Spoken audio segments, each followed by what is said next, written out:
बिस्मिल्लाहिर्रहमानिर्रहीम। अस्सलाम वालेकुम dear students, welcome to my YouTube channel physics with Adnan Khan. Dear students, हमने class 9 physics chapter number 3 dynamics का जो चैप्टर था उसके असाइनमेंट को हमने कंटिन्यू किया था। हमने असाइनमेंट 3.5 तक जो है वो असाइनमेंट कर लिए। अब आज हमने असाइनमेंट 3.6 जो है इसको हमने अंडरस्टैंड करना है, सॉल्व करना है। ठीक है स्टूडेंट्स, तो जिस तरह पिछले असाइनमेंट में हम क्या करते थे कि पहले असाइनमेंट की स्टेटमेंट को समझते थे कि असाइनमेंट जो है उसमें हमें क्या क्या चीज़ें दी गई है, क्या क्या चीज़ें रिक्वायर्ड है, और उसके मुताबिक फिर हम उसका क्या करते थे, सोल्यूशन करते थे। तो पहले थोड़ा सा हम क्या करते हैं कि 3.6 असाइनमेंट की स्टेटमेंट को पहले समझते हैं। ठीक है, कि स्टेटमेंट में हमारे पास पहले अगर इसको रीड करें कि 200 kg cannon at rest contain a 10 kg cannon ball.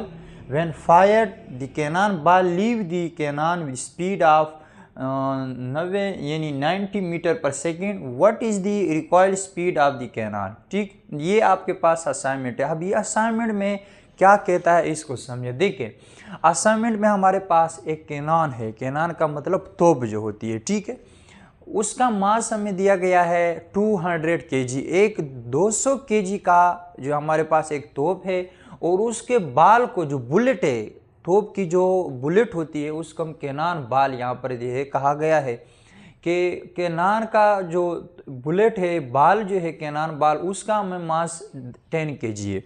यानी एक तोप है उसका मास 200 kg है, और उसका जो कैनन बाल है या जो उसकी बुलेट है वो हमारे पास 10 kg है। ठीक है, अच्छा, अब वो कहता है कि जब हम वो इस बुलेट से यानी कैनन से, तोप से जब हम इसको फायर करते हैं, जो इसकी बुलेट है या जिसको हम कैनन बाल कह रहे हैं, वो जो है फायर करने के बाद कैनन से इतनी स्पीड के साथ क्या कर रही है, मूव कर जाती है। तो बताएं कि कैनन जो है यानी तोप की स्पीड क्या होगी जब वो रिकॉइल होगी। ठीक है, देखिए, जब भी हम यानी कोई भी मशीन गन है या मिसाइल मशीन है या कोई इस तरह की जो है यानी कैनन है उस पर फायर करते हैं, तो बुलेट्स आगे जाती है और कैनन जो है वो थोड़ा सा पीछे जो है झटका देता है, यानी जो गन है वो भी थोड़ी सी पीछे रिकॉइल होती है। ठीक है, तो इस असाइनमेंट में क्या कहा जा रहा है कि हमारे पास एक तो तोप है और उसका जो बुलेट है, जो बाल होती है, उसको हम कैनन बाल कहते हैं। ठीक है,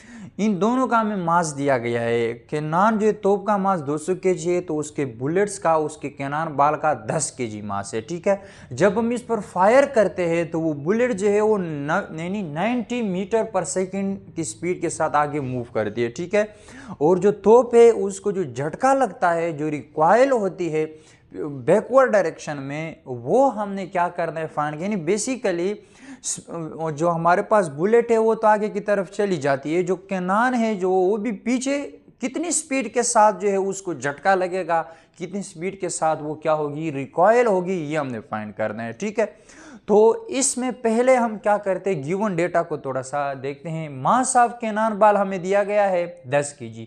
ये चूंकि बाल है उसकी बुलेट है, तो उसका मास हमने स्मॉल m से रिप्रेजेंट किया है। मास ऑफ कैनन जो तोप है उसको हमने कैपिटल M से रिप्रेजेंट किया है।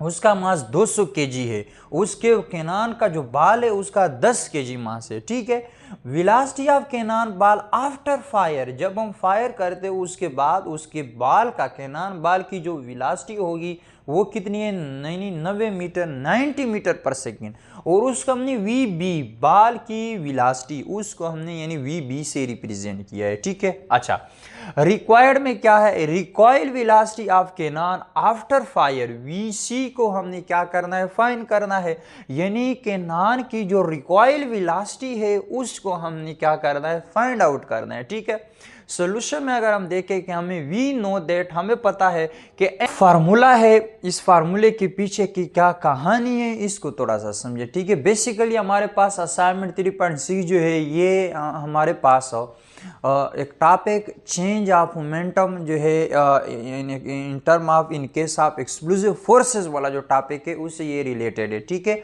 यानी हम कहते हैं कि जितने भी एक्सप्लोसिव फोर्सेस होती है, यानी जितने भी फायर जब हम किसी बुलेट से करते हैं या किसी गन से जो है बुलेट को फायर करते हैं, या जितने भी एक्सप्लोसिव होते हैं, ये इनमें इनका यहाँ जो आइसोलेटेड सिस्टम ने पढ़ा था कि ऐसा सिस्टम जिसमें एक्सटर्नल फोर्स जो है वो जीरो हो, यानी उस सिस्टम का फिर मोमेंटम जो होता है वो कंजर्व रहता है। आपस में कोलिजन तो वो करते हैं, लेकिन फिर भी collision after collision before collision जो है मोमेंटम उनका कंजर्व रहता है, आइसोलेटेड जो सिस्टम होता है।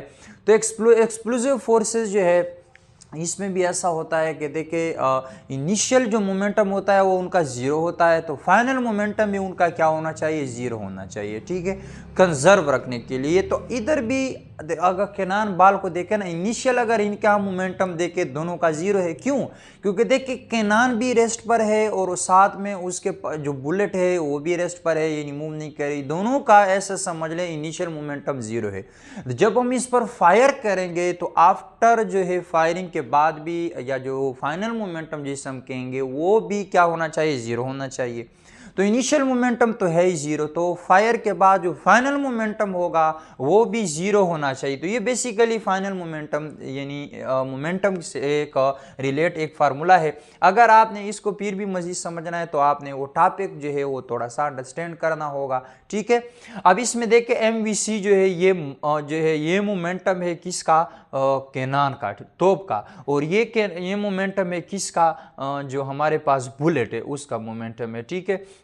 तो दोनों का जब हम सम अप करेंगे तो दोनों का मोमेंटम क्या होना चाहिए, जीरो होना चाहिए, क्योंकि ऐसा समझ ले एक्सप्लोसिव फोर्सेस जो है वो चेंज ऑफ मोमेंटम का जो topic in term of explosive forces, तो वही फार्मूला हमने यहाँ पर क्या करना है, इधर इंसर्ट करना है और इधर हमने इसको यूज़ करना है, ठीक है। अच्छा, अब यहाँ पर देखें फिर तो और सिंपल है, हमने इसमें जो है BC फाइंड करनी है, तो ये सारा बाकी जो टर्म है, बाकी जितनी चीज़ें हैं वो इक्वल के उस साइड पे जाएंगी, ठीक है। तो पहले हम अगर ये इधर प्लस हो रहा है MVB उधर जाएगा माइनस हो जाएगा, VCMV अपनी जगह पर इक्वल जो है हमने इसको अपनी जगह पर रखा है, ठीक है। अब हमें VC चाहिए, तो अब यहाँ पर देखिए ये उधर इसलिए माइनस हुआ कि इक्वल के एक साइड पर अगर एक चीज़ प्लस हो रही है तो दूसरे साइड पे जाके वो माइनस हो जाएगी। अब इसी तरह यहाँ पर भी ऐसा है, VC हमें फाइंड करना है, तो M यहाँ पर मल्टीप्लाई हो रहा है उधर जाएगा तो वो डिवाइड होगा, इक्वल अपनी जगह माइनस ये सारी चीज़ें अपनी जगह, नीचे हमारे पास ये M इधर मल्टीप्लाई हो रहा था उधर जाके डिवाइड हुआ, तो VC के लिए ये हमारे पास एक बन गया क्या, फार्मूला, ठीक है। अच्छा, अब फार्मूले में हम क्या करते हैं, वैल्यूज़ को पुट करते हैं। हमें जी यहाँ पर देखिए VC is equal to minus अपनी जगह मास हमें दिया गया है, ये स्मॉल m है, ये कैपिटल है। स्मॉल m जो है केनान बाल का मास है, देखिए केनान बाल को हमने स्मॉल m वो कितना है 10 kg, इधर 10 kg। ये VB हमें 90 मीटर पर सेकेंड, यहाँ पर देखिए हमने लिखी है VB 90 मीटर पर सेकेंड, इधर मैंने पुट कर दी। कैपिटल M जो है ये 200 kg है, यहाँ पर देखिए केनान का जो मास है वो 200 kg है। अब हम क्या करते हैं कि इसको इसके साथ मल्टीप्लाई करते हैं तो हमारे पास ये रिजल्ट आएगा, माइनस अपनी जगह 200 अपनी जगह, ठीक है। अच्छा, अब 900 को 200 पे मल्टीप्लाई कर देंगे तो ये हो जाएगा 4.5 माइनस अपनी जगह केजी से कट जाएगा और मीटर पर सेकंड, वेलोसिटी की यूनिट होती मीटर पर सेकंड है, तो यहाँ से VC की यूनिट, VC की जो वैल्यू है वो माइनस 4.5 मीटर पर सेकंड। अब माइनस जो है ये डायरेक्शन को इधर शो करेगा, ठीक है। माइनस किस चीज़ को शो करेगा, डायरेक्शन को। क्या मतलब है कि देखो अगर हमारे पास बुलेट की एक डायरेक्शन है ये है, ठीक है, तो केनान की जो है ये डायरेक्शन होगी, तो इसलिए हम माइनस को यहाँ पर फिर क्या डायरेक्शन अपोजिट की वजह से इधर माइनस को हम क्या लिखेंगे, ठीक है। तो जब केनान से हम यानी तोप से हम बुलेट को फायर करेंगे, अगर उसका मास इतना है और उसके बाल का इतना है तो वो इतनी वेलोसिटी के साथ मूव करेगा, और वो साथ में केनान जो है वो कितनी वेलोसिटी के साथ खुद को रिकॉइल करेगा, वो आपके पास ये होगी, और वो है -4.5 मीटर पर सेकेंड, ठीक है स्टूडेंट्स। तो उम्मीद करता हूँ कि आपको असाइनमेंट 3.6 जो है ये भी अच्छी तरह से समझ में आया होगा। अगर वीडियो अच्छी लगी हो तो लाइक करें, कमेंट करें और शेयर करें। और अगर अभी तक आपने मेरा चैनल सब्सक्राइब नहीं किया तो मेरा चैनल भी सब्सक्राइब करें और अपने दोस्तों के साथ भी शेयर करें। हमेशा खुश रहें। अल्लाह हाफिज़।